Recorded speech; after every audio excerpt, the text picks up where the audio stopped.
Hello, everybody. Welcome to the Very Connected podcast. And today we have some lovely guests, Becky and Nick from Weights and Plates Endurance. And they're here joining us to talk about running, lifting, and nutrition for the bariatric athlete. And I had met Nick and Becky through our Very Connected page and just knew that it was uh, great, some great people to have on and to connect with, because I feel like a lot of people after a bariatric surgery are really interested in, the nutrition and the weight part. So is it okay if I kind of just do a little introduction of you guys before a Yeah. little more formal? Okay. Absolutely. Um, so both of them, I guess Weights and Plates Endurance, which is the company they created, is a husband-wife team, which is these two lovelies who work together to help clients increase activity and train for goals, for events, while also applying appropriate fueling and nutrition. It's kind of, I feel like it's a perfect match because you have both of those things together. And I don't know of any other group that does this. Now, Nick, he makes up the plates portion Hmm. and of Weights and Plates, Nick Wave High, and he is a registered dietitian, board certified in sports dietetics, and has over a decade of experience working with endurance athletes. He started working in the clinical weight management setting in 2018 and moved to working with bariatric specialists as a bariatric specialist one. So that's his area of specialty. And Becky, she makes up the weights part. She's a doctor of physical therapy, as well as a running and triathlon coach, certified strength and conditioning specialist, and personal trainer. And in working with Nick for endurance coaching, the pair take on bariatric athletes to help them in gaining education and knowing like how to do things correctly as far as lifting and running and all of that. So I'd love for you guys to talk a little bit more about this. And while you're doing that, I'm going to mute myself and I'm going to kind of go onto our Facebook page. And I want everybody that's joining us to say hello in the chat. Let us know where you're from, a little bit about yourself. If you have any questions starting out, please feel free to go ahead and put those in the chat. So go right ahead, Nick and Becky. Yeah, so we started Weights and Plates a little over a year ago at this point, and we kind of fell into the area of working with people after bariatric surgeries and also with issues with bone health because of our medical experience and licensures, but also our experience as athletes. It just kind of makes us uniquely qualified to help be able to kind of bridge that gap between your medical advice and everything that has to do with medicine, and then getting into the fitness world, and trying to find the marriage between the two of those. Hmm. Yeah, in the food side, I like the food side for bariatrics and athletes because with athletes there's goals, and with bariatrics there's the problem solving of how do we make a stomach volume fit the goals.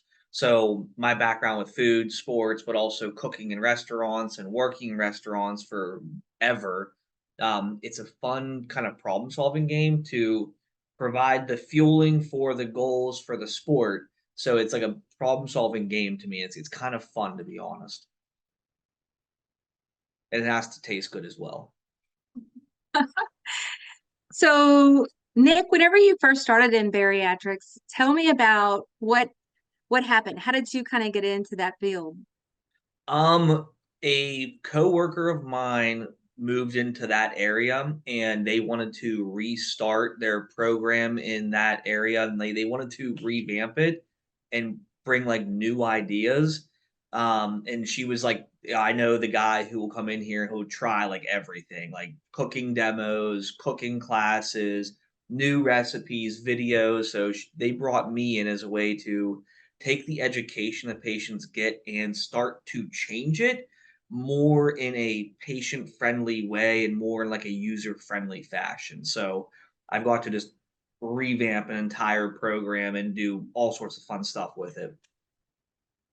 That's wonderful. So what do you do in the clinic setting and what do you do with patients that come in? And then we'll kind of go over and move to Becky.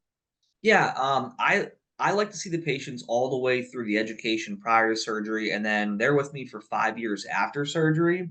So we spend a lot of time looking at their daily life, their jobs, their family, all the things that impact their ability to be consistent with their diets.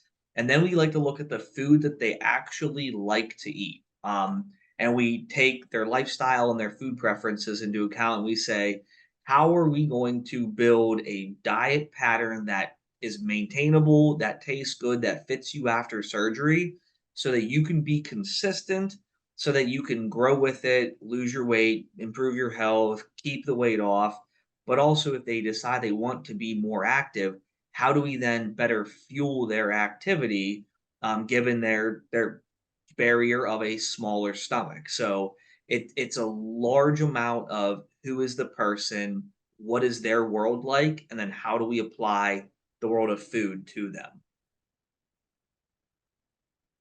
And that someone mentions here, Faith says, love that personalized intention for the plan. And it is, I feel like it's interesting. I recently, well, it's been 3 months as of this week that I started working with a personal trainer, and they made up a fitness plan. They work, one-on-one with you, so it's different every week or every day actually. But the nutrition part of it was very interesting. I can tell that they've not worked with too many bariatric patients. I love them so much and they've been so helpful.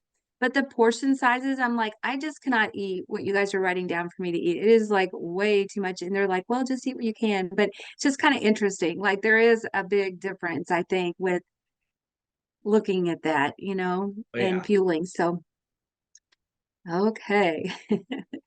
Um, Okay, let's go to Becky. Becky, tell us what got you interested in bariatrics. Was it Nick or was it something else? Yeah, so I mean, Nick is really what kind of brought me into the area.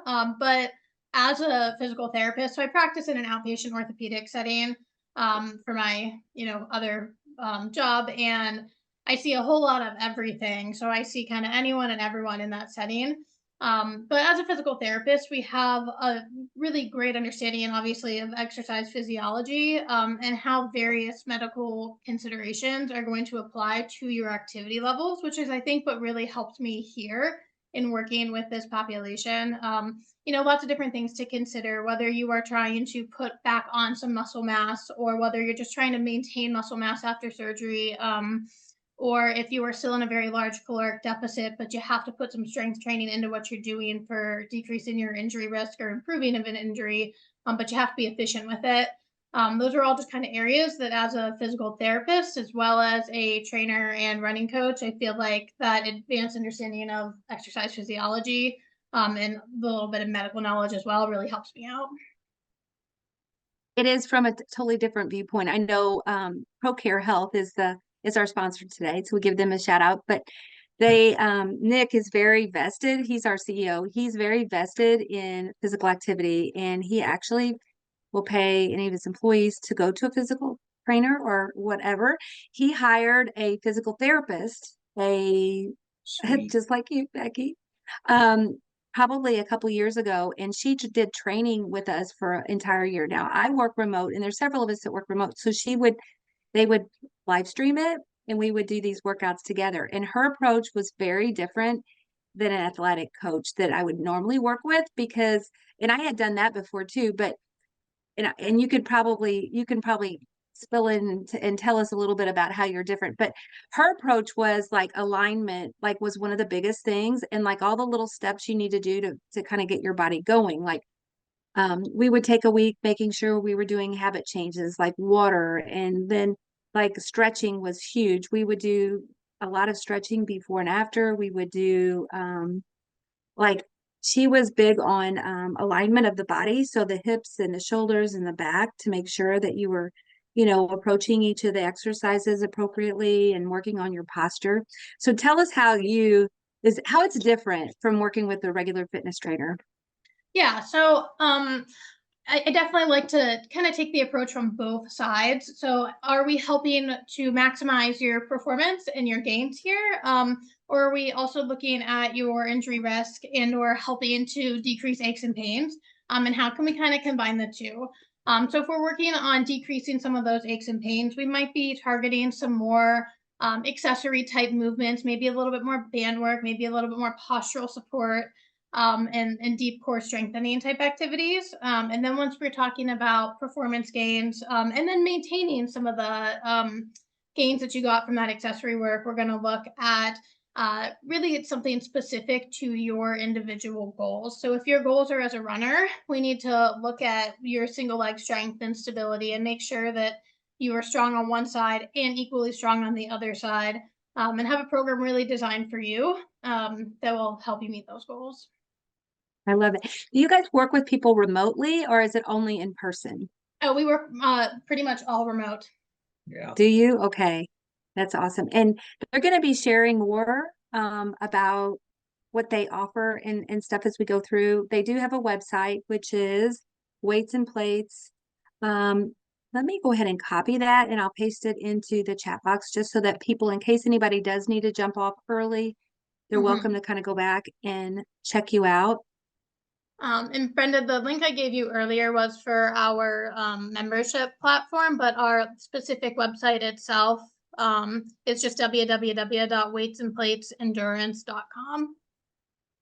Okay, let me go ahead and I can post actually both of those.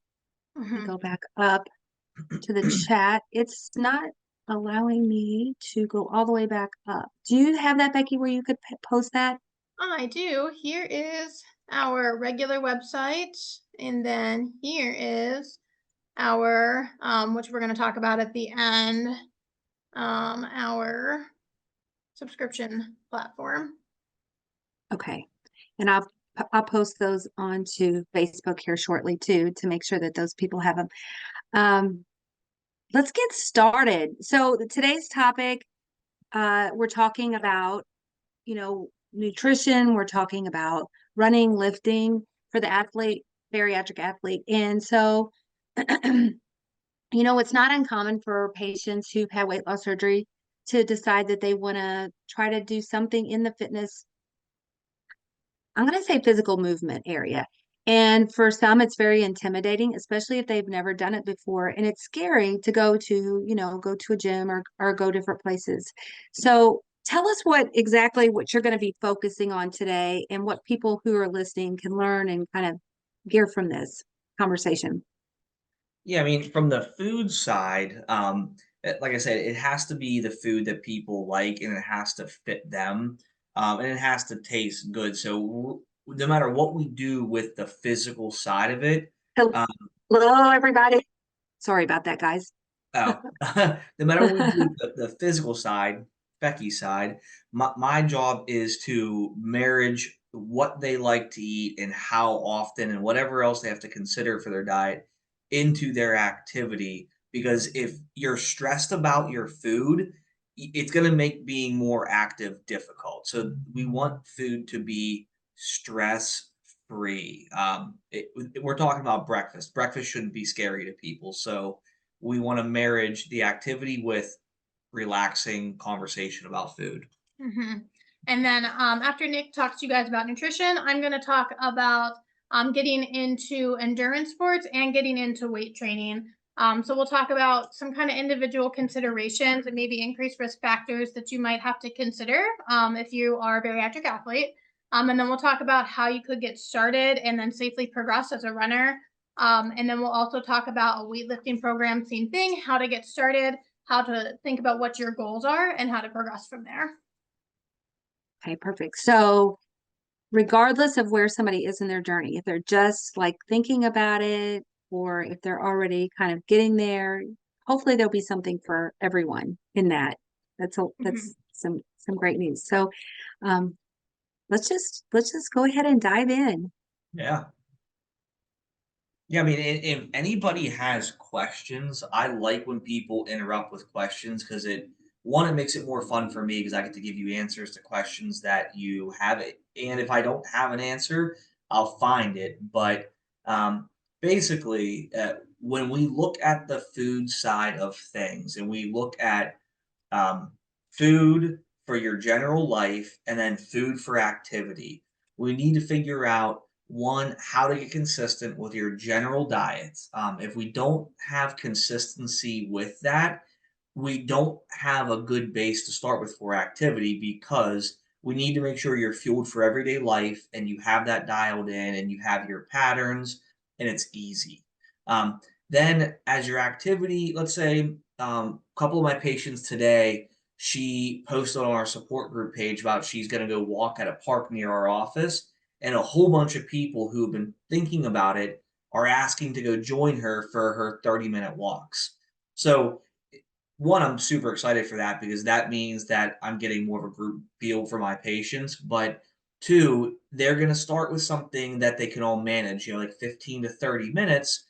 So the food part isn't necessarily super important for me to dive into with them because it's significant in that they're starting a behavior with their activity, but it's allowing them to start somewhere that is manageable to them, and if that activity grows and it starts to create more of a caloric deficit, then we can dive into the food part, but we don't need to necessarily marriage the two right away because they're starting with something that's manageable to them, that's easy to them.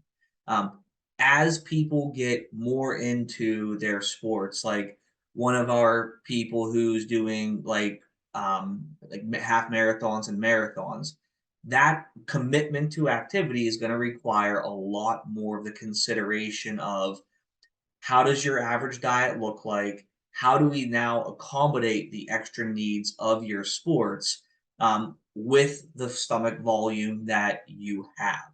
So as it gets more involved in their athletics, with Becky's guidance, I start to come in and start to make sure that we are fueling those workouts so you're recovering, improving, and able to perform to how you want to. So it's really getting that balance between, like I said, I always say what you like, what your stomach can tolerate, and what your body really needs, and where do we find our limits there. So any questions on any of that kind of ideas? Okay. I was Yeah, muted. There is a question, that's and it kind of goes along with the pre and post workout arena. Snacks for weightlifting. Any kind of snacks, or is this going to be kind of like further in that you're going to be talking about this? I can bounce around from place to place. When Okay. it comes to people lifting weights and like their pre-post workout snacks, the first place to start for them is going to be if your diet is adequate. It's going to be doing a lot of your fueling for your general life, and it will fuel your workouts. Um, but if you're lifting and you're doing a lot of working out to where we're really getting a lot of activity out of it, we have to make sure that we're increasing total calories, total protein, and scary word for people, carbohydrates, because you need gasoline in the car to drive. So let's assume that Blair has a pretty solid diet pattern with 3 or 4 meals a day with her proteins and her carbs and her vegetables or fruit. She has a nice pattern to something. That pre-workout meal, I like to see what their stomach tolerates, how much food volume they can put in their stomach, because then we can say, okay, we need carbohydrates for the fuel. So we need to use up some of that stomach volume for carbohydrates for the pre-workout and some of the protein. But then after the workout, we need to make sure that we're getting a little more protein in to start that recovery process. So the adequate diet is our starting point, and then we can start to tailor the pre and post based on how much fuel we need, based on how extensive their workout is, and then how much post workout recovery, protein, carb things we need, also based on how extensive their workout is.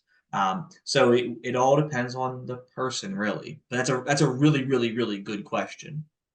Yeah. So like, okay, I'm going to give you an example.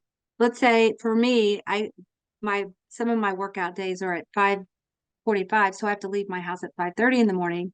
And I Mhm. wake up and I have literally all I do is have my clothes laid out, I get dressed and drink a little coffee and take it with me. And I know should be eating something.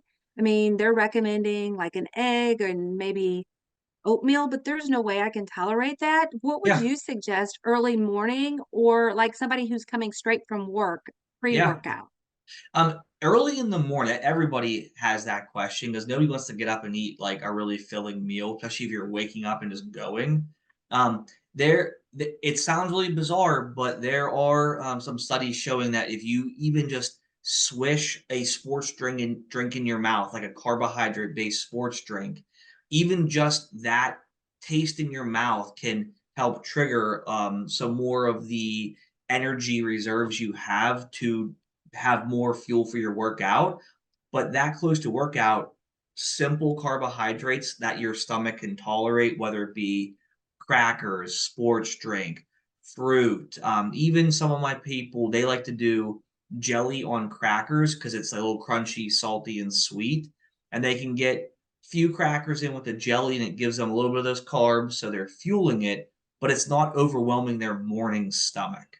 And even then, for like coming from work to your workout, making sure you get something an hour or two before so that it has time to digest so you can get a little bit more food in, but giving yourself like that little bit of time so it digests a little better. And that's something as simple as granola bars or fruit with some cheese, things like that. It doesn't have to be exotic foods.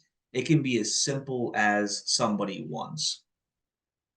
I love how you said even just a swish of like Gatorade or something. What I found is if I just take even like maybe 1, 2 bites off kind of like a protein bar or Mhm. granola kind of bar, it really does make a difference. I know it sounds silly, and I never have really admitted it because I thought it was kind of bogus just thinking a couple bites made a difference, but it really did, and that was all I really needed. So it's good to hear that's. And how about post workout? What kind of ideas, snack ideas would you say post workout? Because you're not worried about it digesting and being out of your stomach, you have a little more room to get some of those protein and that carb kind of balance. Whereas, like pre workout, your focus is carb. Post workout, you start to put the two worlds together because you're starting that recovery process. So, that protein bar you talked about with a fruit, really easy example. This is where it's getting hotter out now. So, people who like smoothies, putting together, some kind of protein they like with some, cool fruit and making a nice smoothie out of it could be something. And again, it all really depends on what somebody's stomach tolerates as far as volume and what it tolerates as far as the kind of foods that sit well with it. Typically, the further somebody is from their surgery, their stomach can tolerate a larger variety of things. The sooner they are after surgery, the smaller and more simple they tend to tolerate foods. So everybody's on their own journey. That's why it's always a good conversation to see where they are and start to play a game of, okay, well, can we try this? What did you notice? How is it meeting recommendations and kind of going from there? Well, that's good. That's good to know.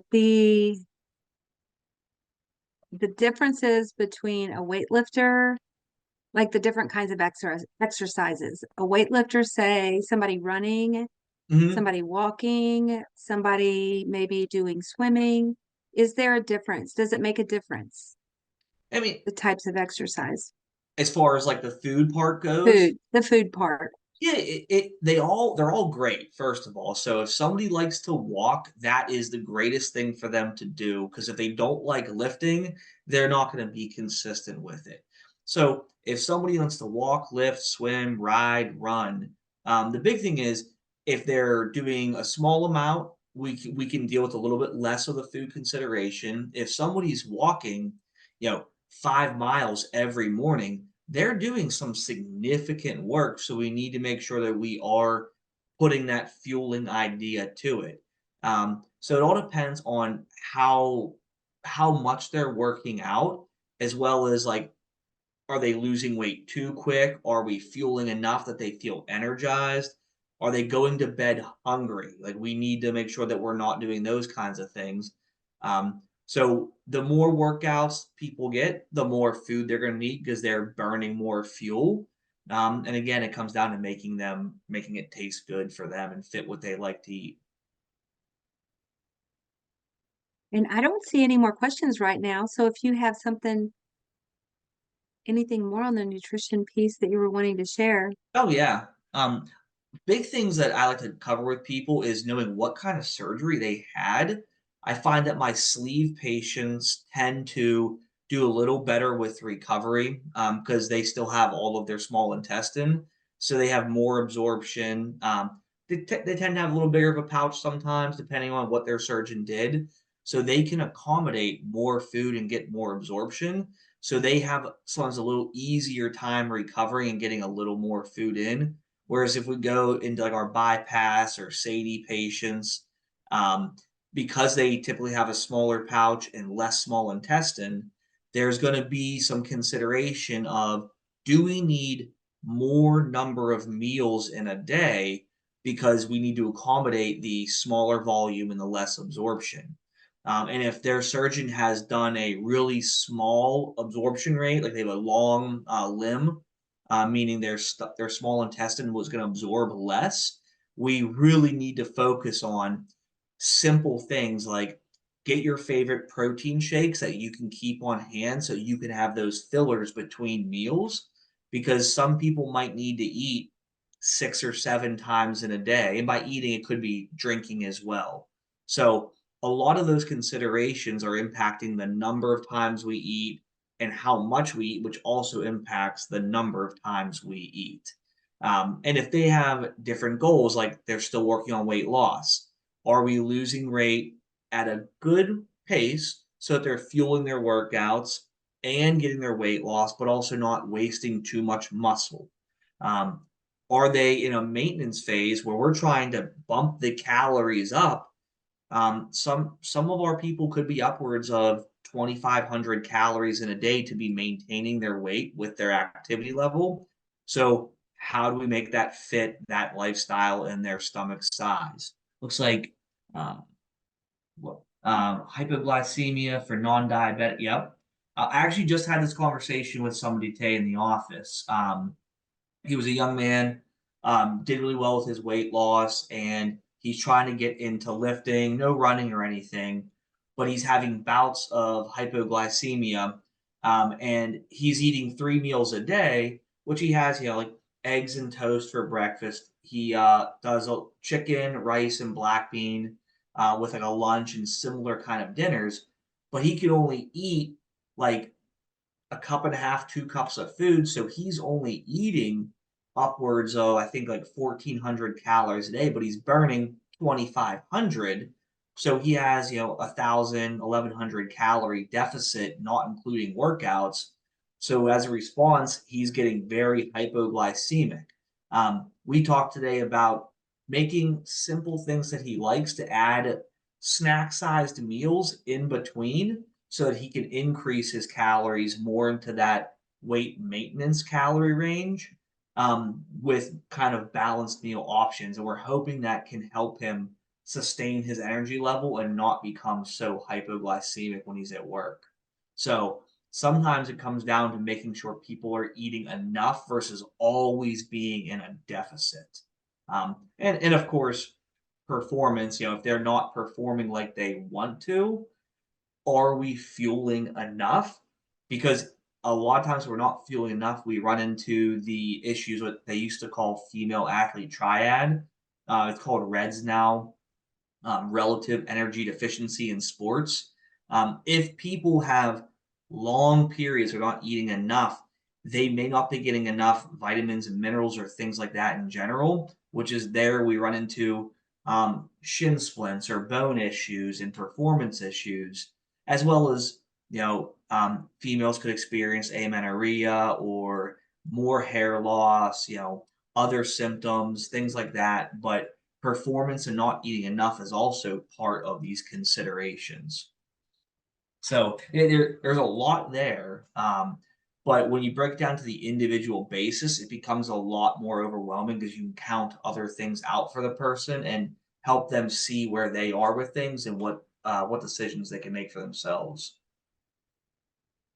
What you said about like eating smaller meals more frequently and things like that, I think I can remember a period of time. I'm 11 years out from vertical sleeve gastrectomy. And that first little bit right after surgery, it was such an eye opener, like realizing I was a bariatric coordinator at the time. So, I mean, I knew some of the things, but you don't ever, unless you experience it, you don't really know what it's like. And I can remember thinking I'd eat 2 bites and I would be full. I did not have a desire to eat anything else. That was all I wanted. But then in an hour, I would be hungry and I would Oh think, yeah. oh gosh, wow, why am I hungry? And it's because I only ate 50 calories or whatever. But Oh that yeah. would go on. That was, initially a lot. So I'm glad you brought that up because I think a lot of other people may be experiencing that. And even now, with being as far out as I am, sometimes I have experienced that as well, where I'll only eat a small amount and then, an hour or two later, I'll be hungry again. But it's because I only could eat, fit so much in my stomach. So finding Oh the yeah. snacks and things like that in between. Do you have, I know you said you were working with somebody, what kind of suggestions, like if you're wanting to get kind of high protein, maybe some carbs to balance it out to kind of not get hypoglycemic, what would you recommend? Um, Some ideas. a lot of times people like to pick those snack things they gotta eat quickly at work. So a lot of people like Quest chips or things like that. A lot of my patients like cheese sticks. Cheese is always a good thing with people. So pairing like cheese to like Snyder sourdough pretzels, we get a protein carb kind of vibe, and they can eat it quickly and be done and move back on to work. Um, a lot of my patients that some of them like rotisserie chicken. They'll get rotisserie chicken and cheese and like make little mini quesadillas, so they can eat them quickly. Some people, if they have access to refrigeration, they'll go with like the yogurt and fruit root. It's really whatever is going to help you get the job done and give you the balanced kind of options. A lot of times we see success when people allow themselves to eat more of the balanced meals that they enjoy because it's less of a diet and they're moving further from like those diet culture restrictions so they're happier to eat what they're eating. It looks like we have another question. Can you guys see that? Yeah. It says, do you use a specific formula to calculate kcals post-surgery over 1 year? How do you calculate protein needs? And they have a little calculation. It looks like they've been given 1.5 to 2.2 grams per Yep. kilogram, ideal body weight, etc. Yeah, basically, there's a bunch of different formulas. People can use like Mifflin St. Joe or Harris Benedict. Um, any formula you pick, whatever number it gives you, it's a just a good way to compare like how much am I eating compared to this estimated formula. And depending on what you're eating, you have to gauge your weight loss. So if you're eating just say 1,500 calories a day, but you're losing, I'm going to give a very generic example here just for the sake of it, but you're losing 2 pounds a week on average. That means that you're burning 2,500 calories because you're eating 1,500 and losing 2 pounds a week, which is 1,000 calorie deficit per day.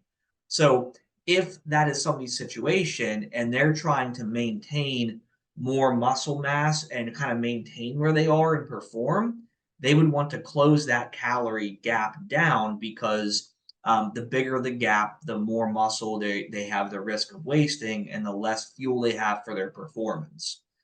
As far as protein, that ratio of 1.5 to 2.2 gram kilogram of ideal body weight, that's a common one. It's pretty high on the protein side.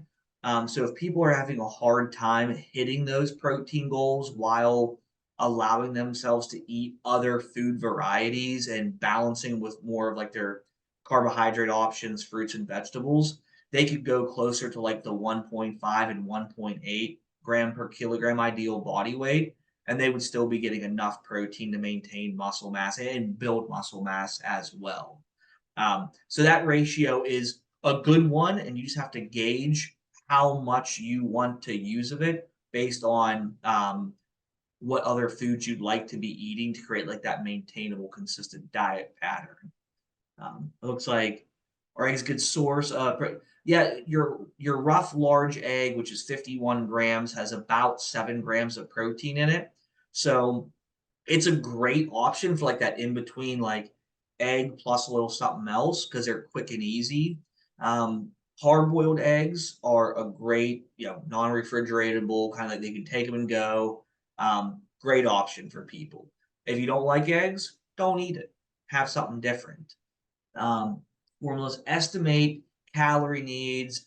Um, it's it'd be really hard to say depending on if they're overestimating the needs based on obese patients because the formulas are using just some basic numbers. So they might overestimate, they might also underestimate because we don't know the muscle mass and the bone mass that somebody has compared to fat mass. So whether or not it overestimates or underestimates, looking at what you're eating and comparing what your body weight has been doing will tell you kind of if you're eating less than what you need, so you're losing. If you're gaining, are you eating more than what you need? Or if you're losing too quickly, it'll kind of tell you the gap that you have, and you can make adjustments from there. I hope that helps, Andrea. So it's a kind of a non-answer to her question. Yeah, no, I think it probably did. We'll see if she has anything else to say, but I also want to say, people who maybe depending on what your goals are, like if you're just wanting to tone versus build muscle. I know there was a person that trains in the place that I train, and she was wanting to do a competition, and she had scheduled it, but it was 6 months ahead. And when it came to the 6 months, she had done before and after pictures, and she just wasn't hitting the definition and all of that she should have been. And the trainer that was working with her said, a lot of this is the nutrition piece. Like she knew that she just wasn't able to fuel herself like she was needing to fuel herself, or she wasn't, for whatever reason. Um, can you say anything about that? Because, like there is a difference in the way that it defines your body too. It's not just about fueling it, but if you're wanting more definition and things like that, does it make a difference? The nutrition piece. Oh yeah, I mean, you got to figure besides recovering from workouts and building muscle, if you don't have enough fuel in your gas tank, and your fuel is going to be coming from predominantly the glycogen in your blood, which will be coming then from your glycogen stores, which is your carbohydrate stores in your muscles and your liver. If those stores aren't adequate and you're not eating enough calories in general and not getting enough carbohydrates, your workouts won't allow you to work out hard enough or well enough to stress that muscle in a way that will then grow during the recovery phase. It's kind of like if a kid in school only studies halfway, but they expect to get an A, they need to study the whole thing. They need to have the fuel and the calories to do the full workout to its full potential so that the muscles are Becky's area. So I'm going to paraphrase, the muscles experience their stress so they can then recover from those stressors. So without the fuel, if your workouts aren't living up to their full potential, maybe you're not getting enough to allow your body to stress and then recover enough. Mm-hmm. And if I can kind of add on to that, with Please. just from the Yeah. exercise portion side of things, if you only can get in so much fueling, then you also only have so many matches to burn while you're working out. So you might just have to be a little bit more efficient with what your program is and think about, where am I really trying to tone today, if that's your goal. And that just might look different than the other person who didn't have bariatric surgery, trying to work towards that same goal.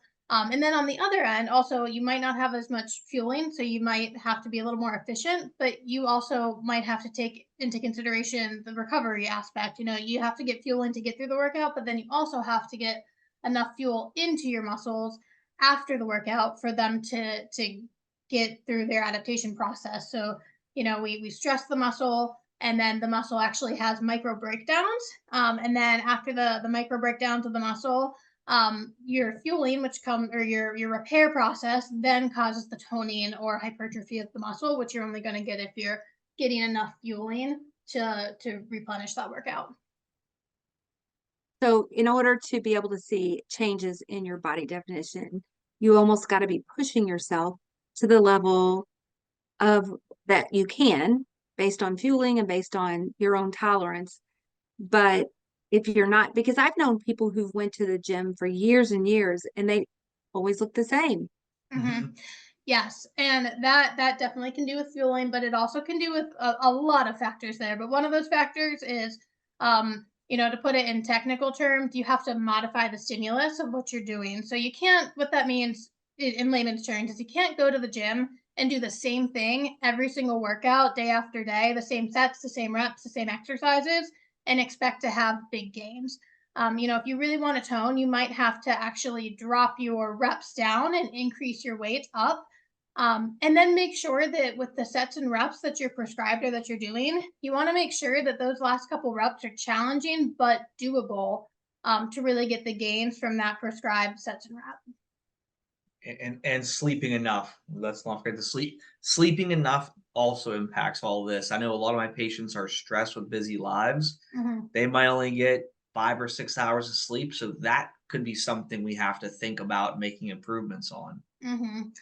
Yeah, and even if you are kind of modifying your stimulus and changing what you're doing, kind of what Nick was talking about earlier with REDS, if you are overtraining what you're doing, and you're not getting enough fueling to repair your muscles, you might not see those gains either because you're just putting your body through too much stress that it can't go through the proper recovery process. And especially whenever you're in a caloric deficit for so long after surgery, to overstress your body and not listen to your aches and pains, it might not be fueling at all. It might be that you've just run yourself ragged through deficit and effort. You're almost like you've given too good of an effort. We need to back off some of these things. So what would it look like? I know Andrea here. Thank you, Andrea, for jumping in. She said she's going to refer patients to your site. So what would it look like with somebody? Yeah. What would it look like if you're working with someone? Say you take me, for example, like if I signed up for your new training program that you're getting ready to offer here in a little bit, what would that look like? Like what would somebody see and what kind of results would they get? Mm-hmm. So we have two different Anticipate. programs. Yeah, we have two different kind of options here. The program that I posted the link to is our community program. To work with us one-on-one is going to look a little bit different, but working with us one-on-one, we have our initial call, one, to make sure that we're a good fit for you and that we can help you meet your goals and that we feel like we're going to work well together on both ends of that. After that, we will send you all of our initial information, and we'll send a big long intake that's going to go through a whole lot of your nutrition history. It's going to go through your activity history. It's going to make you think about your goals, what you have access to, all of that. You'll send back that intake, and we will give you just a draft write-up of kind of what we're thinking, and then we'll have another one-on-one where we sit down and talk through all of that information, and really come up with a solid plan for you. Nick will continue to do nutrition education. He usually does twice a week consults, or once a month if that's more appropriate for you, with written education, and then access to all of our nutrition resources as well. Yeah. And then I use an app for strength training anyway called Everfit. And in that app, I will write out your workouts. And it's a great app because I can get a lot of feedback from you. So I can get feedback on a specific exercise, if something felt wrong, was too challenging, you weren't sure if you were doing it right, anything like that. And then I can get feedback on a specific workout, and I can get just direct messaging from you. And in working with us, the people that get the most out of it are going to be the people who give us the most feedback. Because if I'm getting feedback from you that you're constantly sore, I'm going to modify, back off, kind of change what we're doing. But if you're not giving us feedback, then it's kind of hard to really modify your program and make sure it's individualized to you. But so I program weekly. We touch base very frequently. You can message me. Some of my clients message us every day. And modify workouts as needed, send us videos of things if things aren't going well, and then we do, or if you don't feel like an exercise is what it doesn't feel right, and then we have one-on-ones via Zoom just like this.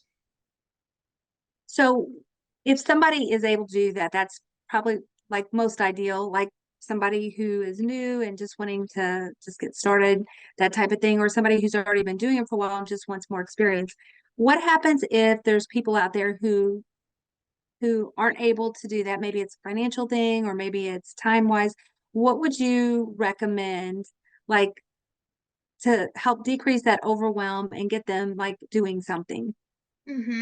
Yeah. So, well, two things. One, we have our other community program, which is a whole lot cheaper. That you can have access to. You get access to our EverFit app, which is where we have all of our resource collection. So Nick will have his all of his nutrition resources, tons of videos and guides about fueling for both life and performance. And then I have a workout library of almost 200 workouts in there right now, that are categorized into beginner, intermediate, advanced, different body regions, areas of concern, different equipment availabilities. Um, and then we also do monthly calls in there with a Q&A and then different various topics. So if you just kind of want a little bit of guidance, joining that group is great. There's also a community forum where you can post in and ask questions and things. And then have access to all of our resources and everything else. However, if you are looking for just kind of general guidance on getting started, I can definitely give some input into getting started on both running and weightlifting. So if you're trying to get started with something and a new program, my number one rule of thumb for everybody, regardless of if you've had weight loss surgery or not, is to start with focusing on what you can do and not what you cannot. So starting with what you can do. If you can already walk and you want to become a runner, then we're going to start with walking and slowly progress your walking distance, and until you're able to start running. And then we're going to do a walk jog. We'll also build a goal tree kind of thing. So let's start with making maintainable habits. What habit do we want to pick to try and get consistent with, until we get to the point that you can have consistent daily activity and feel good about it and your body's able to tolerate it. Starting slow and easy is always very appropriate no matter what you're doing. And then progressing slowly and appropriately. So not progressing your mileage or intensity too much all at once. And taking rest days and days off of your program. Yeah.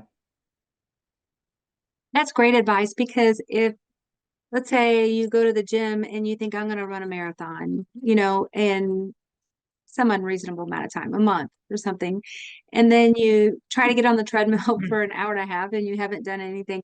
And then the next day you're like so sore you can't move. Yeah. That is not going to work. You have Mhm. to be able to work up to your goals. Yes, absolutely. And then the same thing goes really with weight training. If you haven't weight trained before, one, starting with body weight exercises and short sessions is a great place to start. And then figuring out where you specifically are. So, are you in that first year out from surgery? And if so, are we maybe talking a little bit more about trying to maintain muscle mass? Or are you a little bit farther out and you're ready to start looking at growing muscle again? Um, so thinking about what your goals are and what's realistic for you with your current situation. And then also figuring out what fits your lifestyle. So how many days a week do you really want to be in the gym, and how many days a week can you actually consistently get there? Because what you want and what's going to be reality might be two different things. So let's try and figure that out based on your goals and your reality. But generally, it's recommended to try and get at least 2 days a week for each muscle group. So if you're only going to be lifting 2 days a week, then maybe we'll talk about a full body program. And then also figuring out what kind of lifting style that you want to pursue. So are you just trying to lift to support general health and fitness? And if so, that's fantastic. Are you trying to lift to support your endurance training and make sure you stay strong and healthy through that? Or are you trying to get into something like powerlifting or bodybuilding? And if you are trying to get into one of those two, I definitely give the caution that you want to make sure that you're in the right headspace for it, because powerlifting and bodybuilding can definitely come with decreased relationships with food, and some body dysmorphia issues as well. Yeah. Gonna see if there's any other questions. Well, let's just jump right into oh, there is some questions actually. Yeah. I like Teresa missed hers. XR, it's a resistance training thing, and the calculate the burning zone to work out. Ooh, that's a good one. So the So fact, whenever you do it, you guys need read the question, because sometimes people like who are listening to yeah, replay may not be able to see that.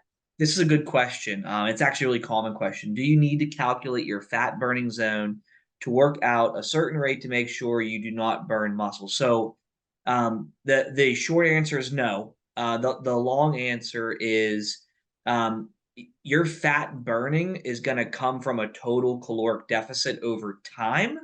So the workout you're doing, if that workout is helping you to create a caloric deficit, you will be burning fat over time.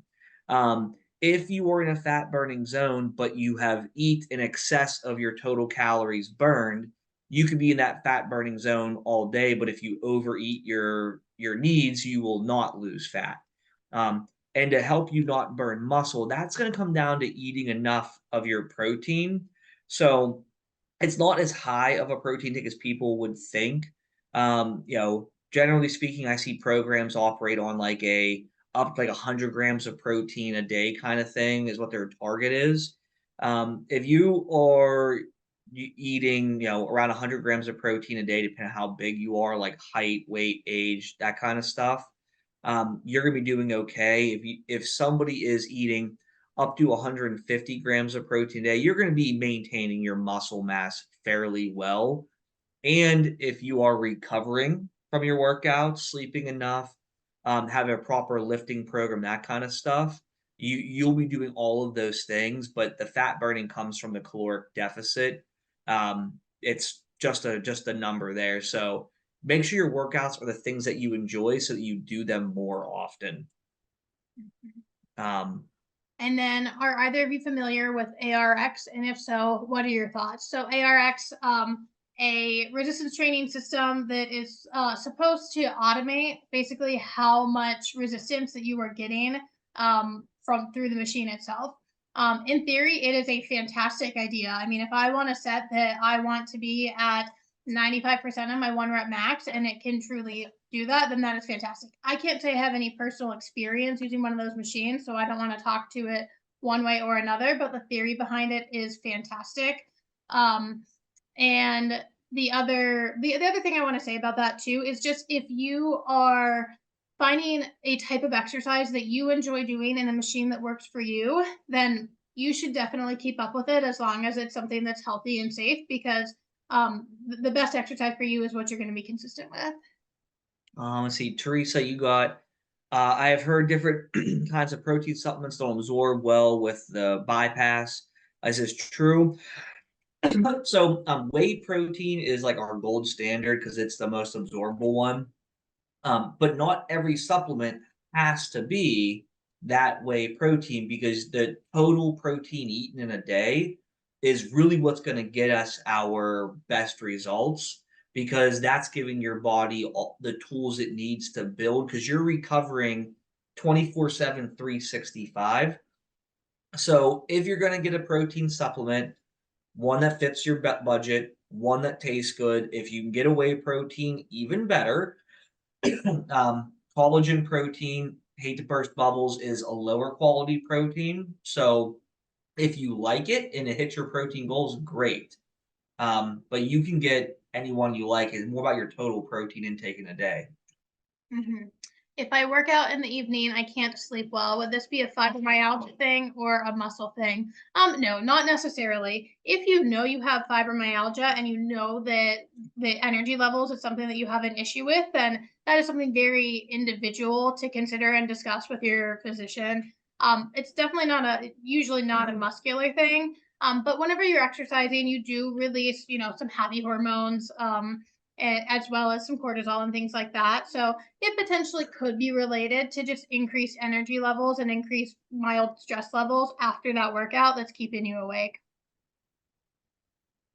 That's a good question. And I think, yeah, it was a great question. I am going to jump to you guys' website because I want to show them, and I want you to talk a little bit about what you're offering. How does that sound? Absolutely. Okay. Let me make sure I have it pulled up appropriately here. Mm-hmm. So if it's okay with you, Brenda, I'll go ahead and start talking about what we're going to offer people as a result of this podcast. Yes. Okay, cool. So let's see here which one we're bringing up first. I have that, and then I have your other tab open too as well. Cool. So let's see here. Oh, I just can't see. One more question too. Can't see which one we're. Okay. Okay. Are you sharing? I can't see which one we're sharing. Oh, there you are. Perfect. Okay. All right. So our coaching services, we are offering for anyone that mentions this ProCare podcast in an email or by contacting us through our website, we're offering 20% off of 3 months of one-on-one coaching for any of your coaching packages. So if you want just nutrition coaching, if you want strength training through virtual through our EverFit app, or if you want endurance training, so we also use another app called Training Peaks for endurance training, or if you want all three, mention this ProCare podcast in a message to us, and we are offering 20% off your first 3 months of coaching with us, which I know I talked about a little bit earlier. But coaching with us, whether you are looking for endurance, strength, or nutrition, we give totally individualized programs, lots of touch points, lots of communication, and all of the resources available in our app. And I'm going to be posting how they can get in touch with you. But also it looks like there's a contact us for more information link on your website. Yes, there is. Okay. I'm going to go ahead and pull this other tab that you had created for bariatric athletes. Yeah, so our community platform is called Bariatric Athletics. That's also our other Instagram handle. So if you follow us at Weights and Plates Endurance online, you can also follow Bariatric Athletics. We're kind of rebranding that way slowly. But our membership program, we have an on-demand workout library for all levels and lots of different goals and abilities. We do monthly workshops and Q&As. We have tons of on-demand nutrition education and resources, exercise education, and even generic training programs. So if you want to do your first 5K, 10K, something like that, you can pick one of the basic programs on there based on your current level. And then we also have a community forum on there where you can ask questions and just get to know other people in the group. Nick and I are also in that group. So if you ask questions there, we will be seeing it and we'll be responding. We are offering a super discounted rate right now. We were offering a discount off of our current pricing. So we're giving you $14 a month access to that if you sign up in the next 30 days. We are adding a lot to this membership soon, so you'll get continued access to all of that at your low rate price. But I am adding like 6 to 12 week programs that you can pick from that'll take you through beyond just the on-demand workout library. It'll actually take you through like a beginner to the gym 6-week program and beginner to the gym that you can pick from. And then there's going to be a restarting program. And then there's going to be programs for different kind of areas of concern. If you know that you have some weakness in your hips and you want to have a hip program or a foot and ankle program, those are also going to be added over the course of the next 2 to 4 weeks. But you're going to get continued access to that at the low price. Oh my gosh, that's awesome, guys. That's a lot of resources. I'm going to stop sharing and I'm going to go ahead and copy and paste the information so that they can access that in the chat. Now, if somebody's listening later on the replay, know that all this information will be in our description of the event, so you'll have that. I'm going to go ahead and that's good.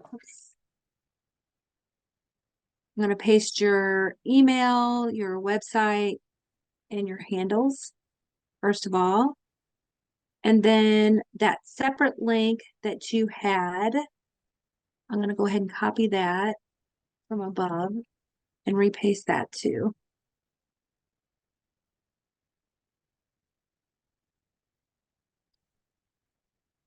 Okay, and I'll paste it on Facebook here shortly. So the program that you offer, which is the promotion for $14 instead of a normal $19, how long will it'll be for 3 months, correct? Yeah, well, if they sign up now under that rate, they're going to continue getting that rate until they unsubscribe from it. And I will tell you that the current price the normal current price is $19, but once we're finished with our additional resources, it's going to go up to 25. Okay, so that'd be awesome. So they'll continue to get that same price You got regardless. it. That's amazing. And that is a lot of resources. Like usually, usually people who are starting out, I've heard so many people say, well, what can I get for hardly anything free? Like literally you're having to pull from like 10 different places, YouTube and Uh-huh. it's hard to find good resources. So that's awesome. I am going to share it on Facebook here real quick, and then I'm going to pop over and I may have to wait because I don't want to kind of be switching back and forth here. So if you're on YouTube, be watching. I'll be posting their information there very shortly. I also want to give a shout out to ProCare is our sponsor, and I know we're right at 5, so or we're depending on where you are, we're right at an hour. So I want to share some things on our ProCare site here real quickly. Give me 1 second. We'll pull that up. They're our sponsor. It's ProCare, www.procarenow.com. And on there, guys, you're going to find all different kinds of products. You're going to find our Body and Soul campaign, our Very Connected page, which is where you find this podcast. If you want to come back and listen, sometimes these podcasts, when you come back and listen to them, you can pull out other things. A lot of times I'll take notes just because there's so many good little tidbits and things to kind of come back on. I also want to mention, because we are talking about nutrition related to athletics, some of our supplements might be helpful to go along with reaching your goals. Some of those things might be our proteins. I'm going to kind of click on that real quick. Takes it a second because we got a little bit of a delay.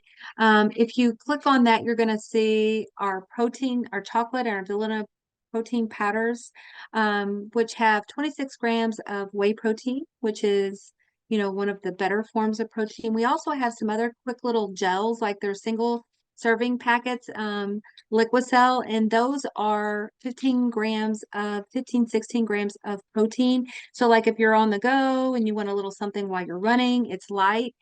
You can mix those with liquid or you can drink those alone. Also want to kind of go down on the page, and I have a little pop-up.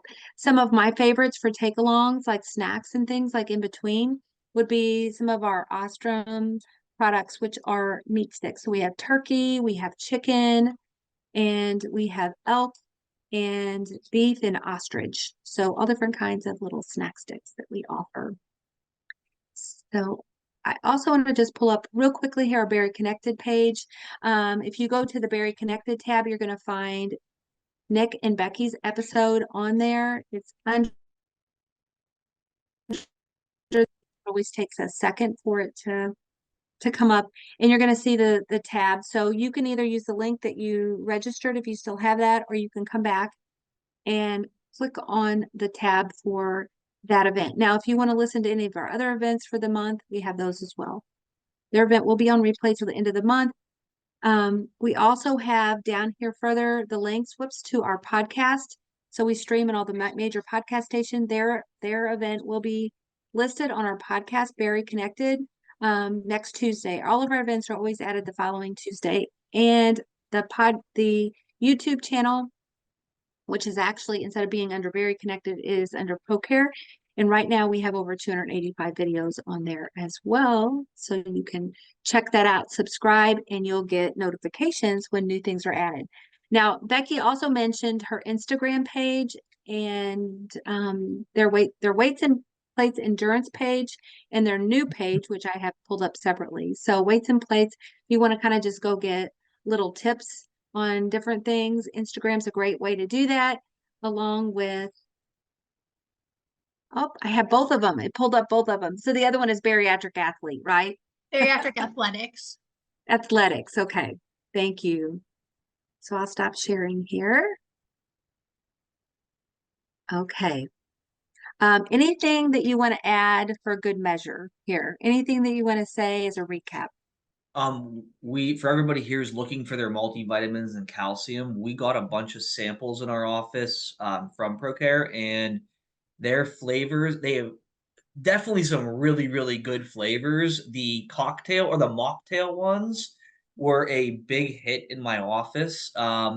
As well as the one that tastes like Andes candies, the peppermints you get at like restaurants. It was super duper like it tasted like the mint you get at the restaurants. You didn't know it was a supplement.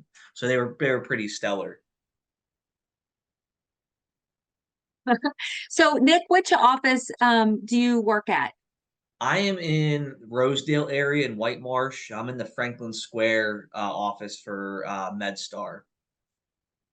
And tell them what city that's in. That would be White Marsh in Maryland, just north of Maryland State. Baltimore. Baltimore. Okay. Yeah. And then they're talking about our chocolate. Our chocolate just is seasonal and it just went out. So we don't have that, but I will share too a link as well here real quickly. We have a link for if you're looking for free samples on the ProCare Health website. At the very top, when you go to the screen, there's a little blue line and it says interested in free samples. Click here. So if you want to get a free sample and get some of the things that Nick just talked about, you can do that. I'm going to paste that here as well. So I'll be pasting those on Facebook in just a moment. But I just want to thank everybody for joining and just appreciate all of you. And Nick and Becky, I hopefully will get to see you in person. Nick and Becky will be at the Bariatric Society retreat, which is coming up, and they're going to be talking about the same topic, right? Yeah, we'll have a formal presentation for the same things that day. Yeah. That's awesome. So come and join us. Let us know if you're joining, if you're going to be seeing them. Come and see them and meet them in person too at the Bariatric Society event. So to find that event, I would recommend going on Instagram because I know they have a website. Bariatric Society has a website. But a lot of times they're posting more up-to-date stuff on their Instagram page, and it's just Bariatric Society. So you could find it there. So thank you guys so much. And I'll be reaching out to you by email. And thank all of you lovely people that joined us and stayed with us. And we appreciate you so very, very much. Oh, there's one more question. I'm going to take it real quick because I can't help myself. Are you Yeah. both familiar with research from Cleveland, Ohio with David Creel? I am not familiar with that particular one, but as far as like the rest of it with protein intake, resistance training, and muscle mass loss, there's always going to be a degree of muscle mass loss. We can mitigate it with more, better protein intake and strength training. But I always tell my patients, we're going to give a little to get a lot. So, we're going to sacrifice some of it. But with balanced meal patterns and consistent eating, and eating consistently versus big gaps between eating, and strength training, you can do the best bang for your buck to maintain your muscle mass. But like I said, we're going to give a little to get a lot. So it's kind of how we just got to think about it. And going back to the same concept as well with your resistance training of making sure that you are efficient doing what you need to do to meet your goals, but not doing a whole lot extra so that you're burning more matches than you can replace. Yeah. Good to know. Well, thank you for that last little insert. I can't help myself when I see another question. I always gotta Those are go good for it. questions. They are. Yeah. Thank you guys and have a wonderful evening.